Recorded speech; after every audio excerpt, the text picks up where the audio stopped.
صلو علی الحبیب صلی اللہ تعالی علی محمد صلی اللہ تعالی علیہ وآلہ وسلم۔ قربانی کے مستحبات میں سے چند مستحبات یہ ہیں کہ قربانی کا جانور خوب موٹا اور خوبصورت اور بڑا ہو، اور بکری کی قسم میں سے قربانی کرنی ہو تو بہتر سینگ والا مینڈھا، یعنی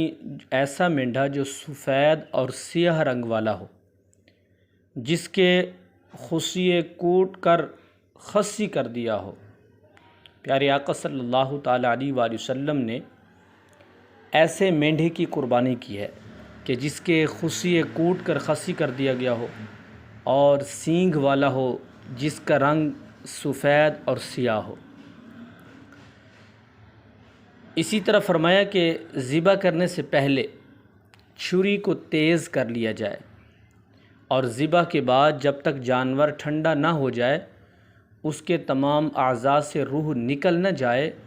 اس وقت تک ہاتھ پاؤں نہ کاٹیں اور نہ چمڑا اتاریں۔ اب بہتر یہ ہے کہ قربانی اپنے ہاتھ سے کرے۔ اگر اچھی طرح ذبح کرنا جانتا ہو تو اپنے ہاتھ سے قربانی کرنی چاہیے، اور اگر اچھی طرح نہ جانتا ہو تو دوسرے کو حکم دے وہ ذبح کرے، مگر اس صورت میں بہتر یہ ہے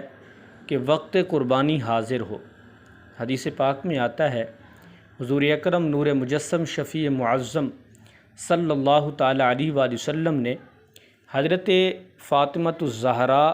رضی اللہ تعالیٰ عنہا سے فرمایا کہ اے فاطمہ، کھڑی ہو جاؤ اور اپنی قربانی کے پاس حاضر ہو جاؤ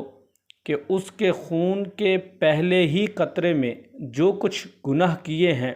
سب کی مغفرت ہو جائے گی۔ اس پر حضرت ابو سعید خدری رضی اللہ تعالیٰ عنہ نے عرض کی، یا رسول اللہ صلی اللہ تعالیٰ علیہ وآلہ وسلم، کیا یہ فرمانا کہ سب گناہوں کی مغفرت ہو جائے گی،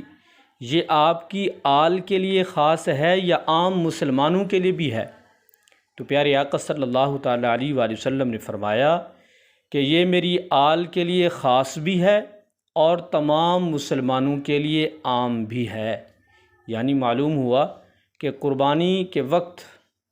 اپنی جانور کے پاس کھڑے ہوں گے تو اللہ عز و جل اس قربانی کی برکت سے تمام گناہوں کو معاف فرما دے گا۔